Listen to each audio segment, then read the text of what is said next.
Pagbasa gikan sa basahon ni Sophonias. Awit o islo, umaraman sa sin. Singgit o Israel. Pagmaya o paglipay pag-ayon o Jerusalem. Dili na kami sinutan sa inyo. Diakot na niya ang inyong mga kaawan. Ang hari sa Israel, ang Ginoo. Anaa sa inyong kaliwala. Busa, ayaw namang natong kahadlok sa dautan. Ni atong adlawa, ingon niya ang Jerusalem, ayaw kahadlok o siyo. Ayaw pagawad ikuso ang imong mga pamo. Ang Ginoo na inyong Diyos, anaa uban kanino. Ang iyang lahong, muhatag kaninyo kadaugan. Malipay kaninyo ang Ginoo, o diha sa iyang upang, hatagan ng barbang kinabuhi. Muawit sila o malipayo tungod kaninyo, sama sa buhaton sa adlaw sa kapil.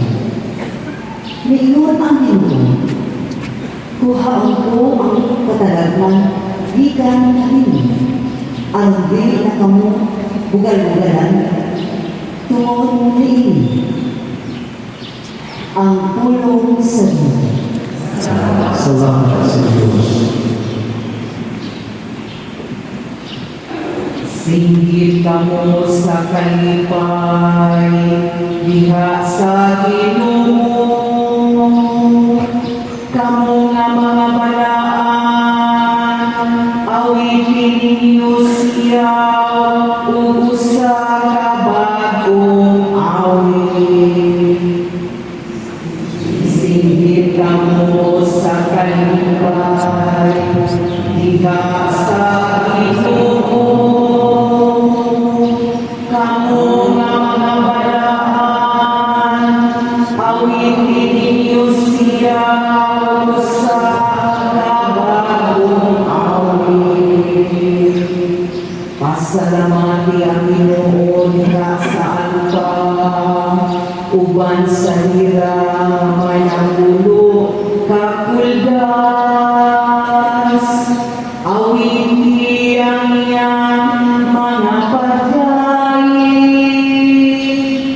awiti siya busa ka bagong awit.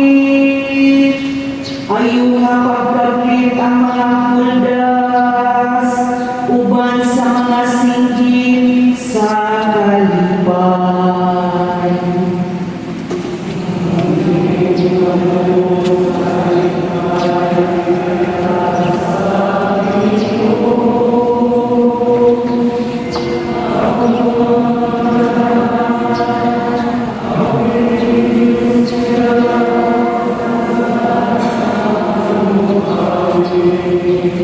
Ang laraw sa Ginoo, nagabalog sa kamaturan.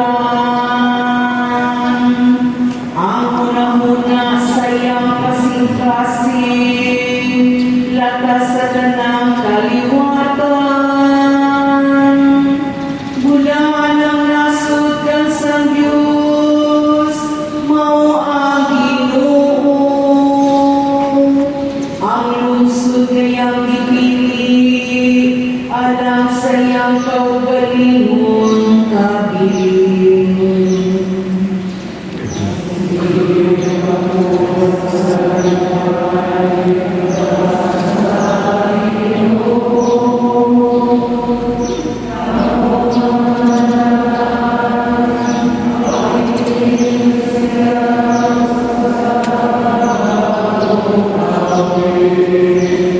Ang atong kalag, nagapaabot sa Ginoo,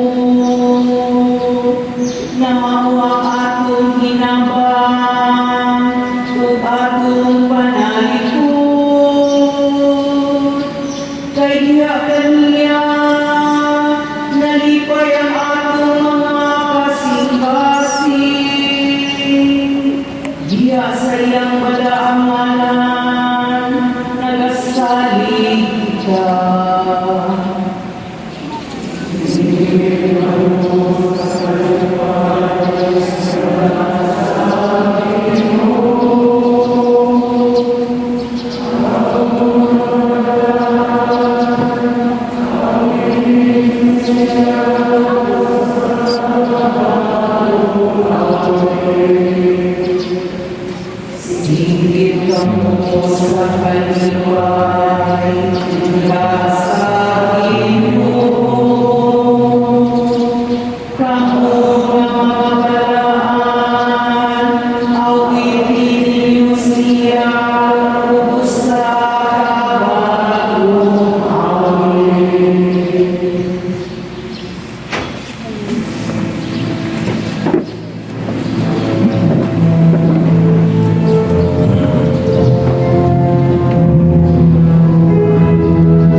Sa di pa mo mga tulong, na amoy pagutana, nakasubay na ba ko na di amoy naging nakabukabiligo. Unya, niingon siya ang imong kaistorya, niingon nga pagkabulangan mo Inday, pagkabulangan mo Marie. Nga ikaw mismo wag ka masayo unsay nakapabulangan nimo.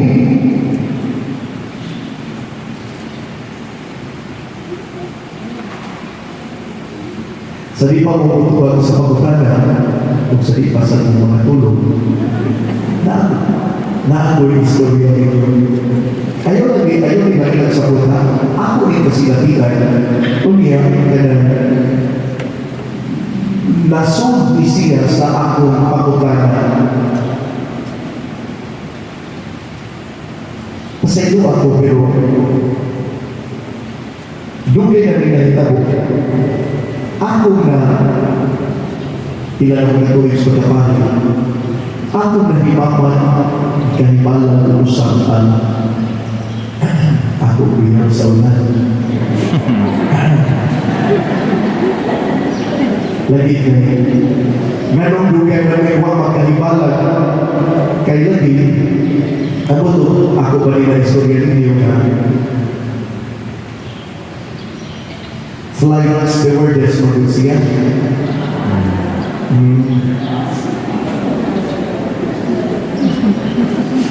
Kunya, ang iyang ang airline company na iyan na sudlan nakabase sa Hong Kong kay Cathay Pacific man. Kaya doon hindi mo na magkakita. Usa kay kayo na nagkawalan ni. Kaya kay istorya ni. Kita siya sa atong pagpapali. Kunya sa atong istorya, nakapatingod siya na, tingod siya na, lahat naman ka, o inistoryahan kay atong college kami. Hilumon ko kay Kustanan, dili man ko mo. Pero pauwa mo timo na. So nakamatag siya niya, nakaingon siya sa iya, kaugalingon, nalipay kayo kung naparin ka, tulad kayo, makita na ko na bulahan kaayo ka, diha sa imong kahintan sa pagkapalit ka mo. Ingon siya.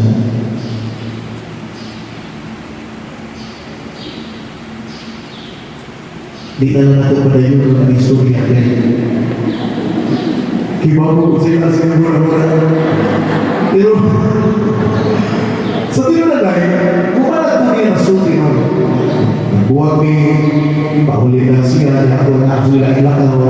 Ulihan, ako di pa malalugan ba? Ako ang isulti na bunahan kayo na lumauni, kanapalit na, wata magkinayo, kabisa wata magkinayo, naangkuni mo ang iyong itibuha, ang iyong bukasyon, swerte kayo na. Na ako na di pa malalugan. To be honest, sa among relasyon, nagkanan yun istorya ko sa kinanyo, kaya siya dungan na graduate sa college, kaya siya trabaho na rin sa oras. Kaya, wala ba nagutos yung manangin yung mag-inyo na siya? Kaya alam bitaw, why communication mo sa kabuhay? Takulakaw lang itawagan ka. Brad, mag-meeting na ko. Ayun sa. Mabila akong reaction. Ayun sa. Pero, depend sa rin. Niingon ko niya na, sige ko, mauna dili mo, o hindi ka makatingin. Pero depend sa aking ingon, nasakitan ko. Mauna ba, sugat at wala may magkakita, wala may magkahibalan. Kunya napanik ako, di ako may nagkakita o gusto. Kunya nakita niya, ngayon na siya na, sulti kayo ka, bulangan kayo ka. Umawin akong pamalalungan, unsay nagkapagulahan na ako, gawa sa akong pagkapalit.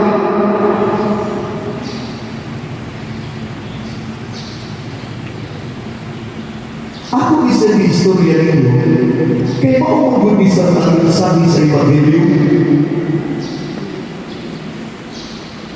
Si Maria ni Anto ni Isabel.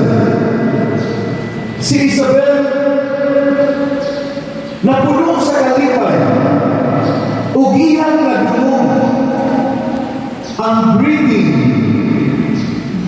ni Maria. Ug sa pagdumog niya ni miulpot sa kalipay ang bata. Mautong ang kabulan ni Isabel, nakainom siya, pagkabulahan ni nabisanon ka sa tawag sa iyo.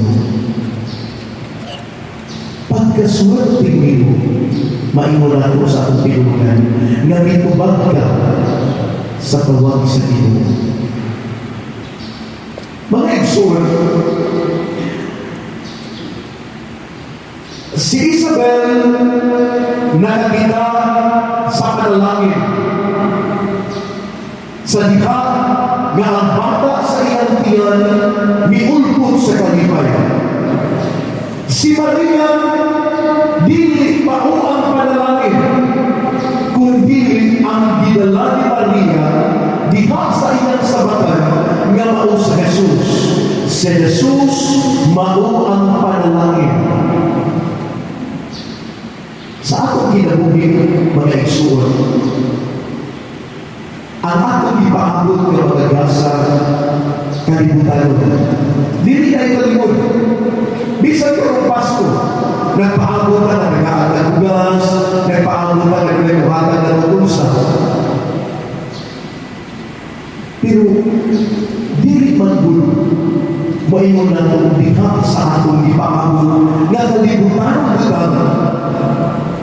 Ang tinuod nga magkapagulahan nato. Kaya ang tinuod nga magkapagulahan nato, dili ang gasa ng kalibutan, kundi ang gasa sa pagkatao sa batang Jesus. Tungod kay siya ang nagdala sa mga grasya na atong ikinahanglan. Bakit siya? Gihangan, diha sa altar. Siya ang nagdala sa grasya na wala na ibaw-baw yan kung ikinahanglan. Ang grasya sa kahumayan, sa balatian, ang grasya sa kaayuhan, sa sakit, ang grasya sa pagkaulit sa maayong relasyon na anagikan sa Ginoo.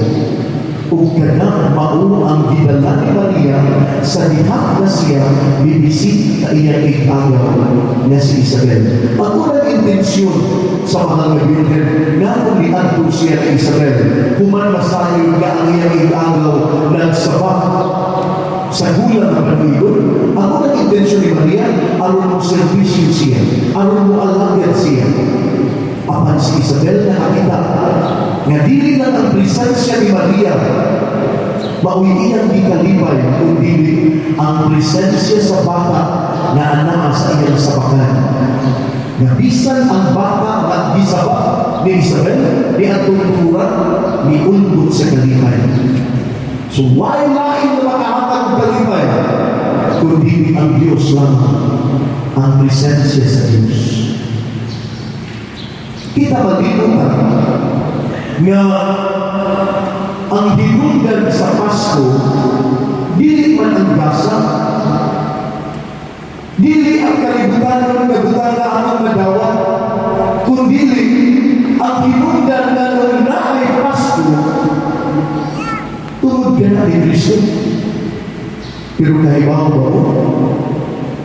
O kita wag man ka makabantay anin? Tungod kay si Kristo mao ang hinungdan sa Christmas, yun ay puno sa yun ay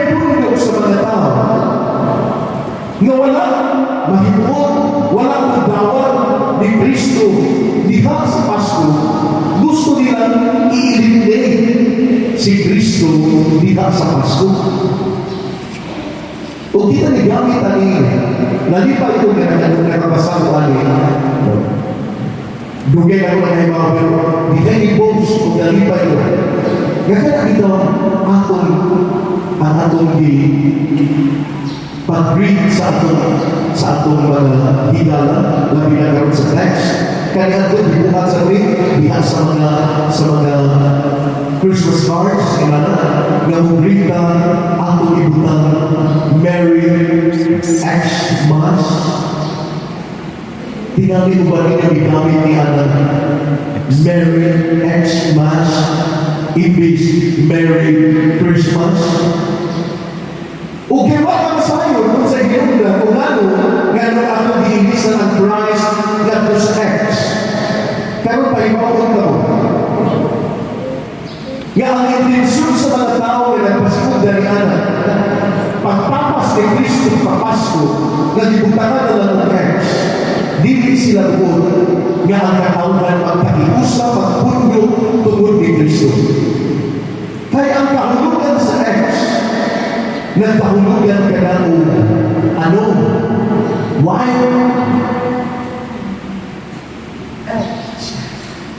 Why kahulugan? X. Maunang ilisan ang Christmas o X. Kaya ang kahulugan sa Pasko maulan si Kristo. Ang anointed one, ang dinihugan sa Diyos. O dili buod ang mga anti-Christ na si Kristo mapasigugan. Kaya para nila si Kristo dili pinili sa Diyos. Maunang nakabantay mo sa atong mga kung dapat ganyan Christmas cards karon diha sa atong mga advertisements, mga holiday season na inuman. Yan holiday season man. Yan hindi naman Christmas season. So, ginauntad na hindi pa magpasagan o gamit ng mga pulong na wala kahibaw sa kahulugan kundi unsay na andan mauunta ang atong gamiton. Kung mo imuntang Merry Christmas, Merry Christmas. Dili kay atong ilisan o Merry Xmas. Atong ikuha si Kristo sa Pasko. Kaya timagan ini na kunwa si Kristo sa Pasko, walay kahiusan na panagtakot ang katawhan. Balik talan ko ni Maria. Si Maria sa iyang pag-adto ni Isabel, iyang dinala ang bata na iyang isama.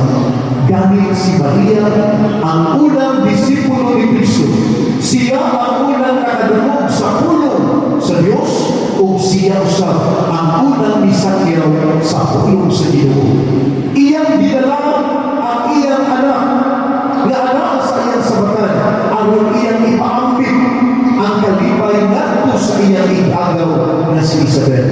O si Isabel nakakita ni anak maong kalipay. Sa atong kinabuhi mga igsoon, sa atong pagdawat sa panalangin sa Diyos, kita gihatagan usab sa katungod o katundanan sa pagdalangin ang panalangin ngadto sa atong mga kaigsuonan. Dili lang karon nalibago ulong kaadlaw na mga balik-balik o kasasayo dapat sa ipangulugan sa atong di sa ulog karon pagbalik-balik na munay pagpasinulog sa Ginoo. Pasalamat ang atong pagpilitensya ingurana atong sa utang danon ang atong nadawa na inigisa. Atong danon ngadto sa atong mga kaigsuonan. Atong danon nila ngadto sa atong mga masakitong yasakot sa pamilya. Ipaambit nato ang kasa gikan sa Ginoo. Kung saan na nato magpaambit, paano? Di ka si Kristo ngadto sa atong mga kaigsunan. Bawna ang maayong kinaiya, bawna ang maayong batasan, bawna ang maayong disposisyon ug sa imong pag-atubang sa imong mga kaigsunan, ilabi na sa imong hiniganan nga nagpasakiton, ipaambit ang maayong kinaiya. Kuhaan ng bukang na tingog, kuhaan ng tilay na nag-abot, kuhaan ng langkatan na maskara, kaya hindi ka na tinuod ang tinuod na presensya ni Kristo. Ang tinuod na presensya sa Diyos, ang atong kamapahiyumon, ang atong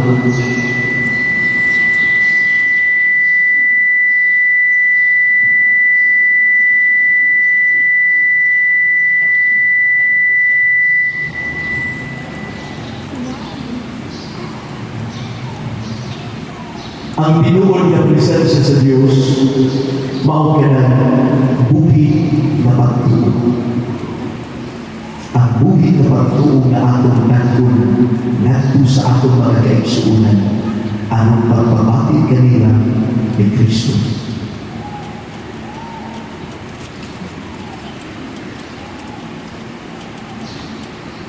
Ang pagtagpo ni Maria o ni Isabel, naghatag ka natin ang hatid o pagtawag ang kitausa. Sama ni Maria ang magdadon si Kristo bisan asa kitabuan. Maulan sa atong kaugalingon, atong pangutanon ang atong kaugalingon, giun sa manato pagtudlo ang katawhan mahitungod ni Kristo. Giun sa nato sila pagpakibaw sa presensya sa Diyos diha sa atong kasing-kasing. Anong dili sayang ang atong kanunay na pagsimba sunda sa unong kaadlaw. Mauni ang atong giingon niya ipaakbit si Kristo diha sa maayong kinaiya, diha sa maayong batasan, diha sa maayong disposisyon. Ipaakbit siya. No, ang atong pahiyong dako na kaayo na o kaya bitong kahupayan sa kasing-kasing sa mga tao na naglibot na ito. Kaya atong pag-iyon, labi na kanunay sila nakakita natin na nag-busbul lang, kanunay sila nakakita natin na nag-abot na atong kilay, kanunay sila nakakita natin na mauna ang atong pinayang bukaan at tigong. Karon, kung dili lang karon panahon sa Pasko, kung dili sa tanang adlaw, kung sugat karon, bakit usbon ang atong kinaiyan, ang atong batasan, ang atong tingog, ang atong hitsura. Kaya maong ka na ang paagi nga atong mapakita si Kristo ngadto sa atong katawan, sa atong mga kaigsunan. Kung wala kayo ikahatag ng material na bunal, at least ang atong disposisyon maayo aron sila makapatid, makafeel sa Kristo nga amihan kanato, nga atong bitawan ni ining panahon sa atong pagpangalan alang sa iyang pagkatawa. Si Maria bibisita sa iyang igagaw na si Isabel, nga nagkapabulangan ni Isabel. Apan si Maria usap nahimong bulangan tungod sa bata nga iyang gidala diha sa iyang sawakan.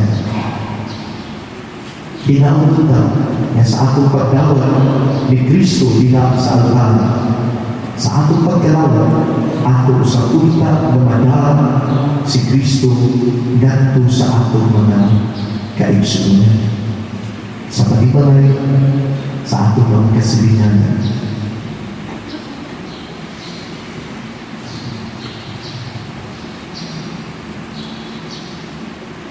Marindog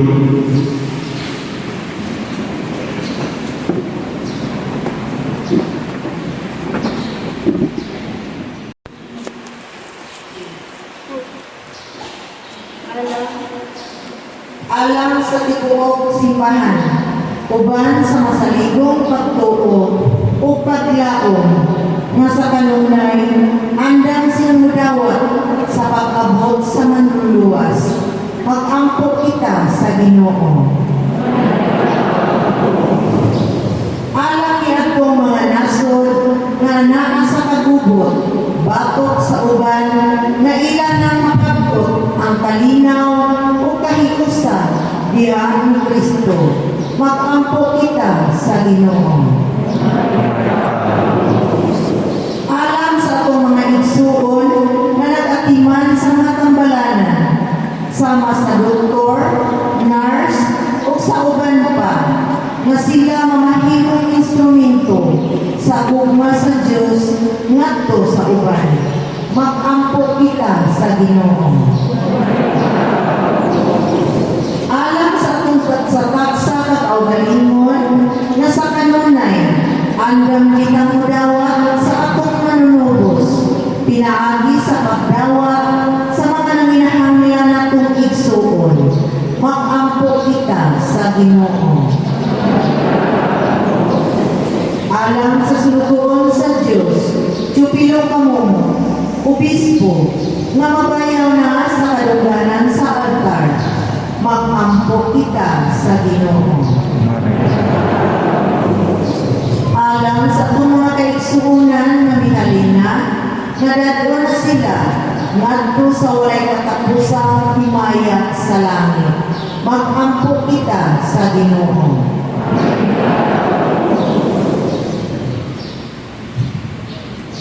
O Ginoo, ang imong pag-abot mao'y among kalauman, o diha sa imong walay bukas na dugma, himuang nga pinintanan namong panginahanglan, imong kaluhian.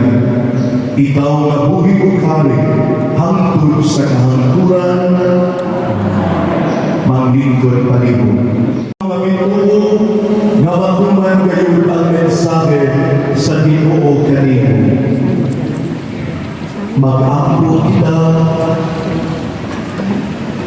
Ginoo, himuang kanunay namong panalipod ang among pagkalawat aron puno sa maalagarong hugma sa imong kahalangdon.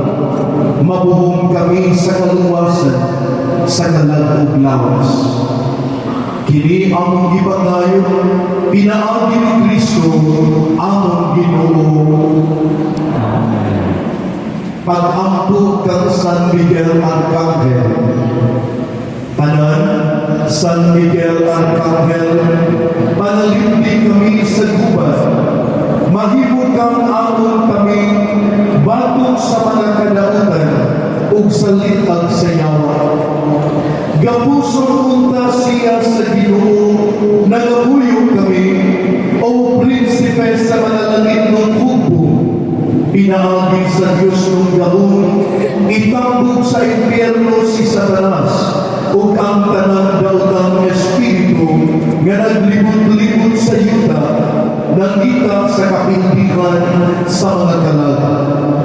Maghari unta si Kristo sa among kasing-kasing, sa among kabanayan, ug sa tanang dapit sa kalibutan, karon ug hangtod sa kahangturan, manglingkod sa makadiyo.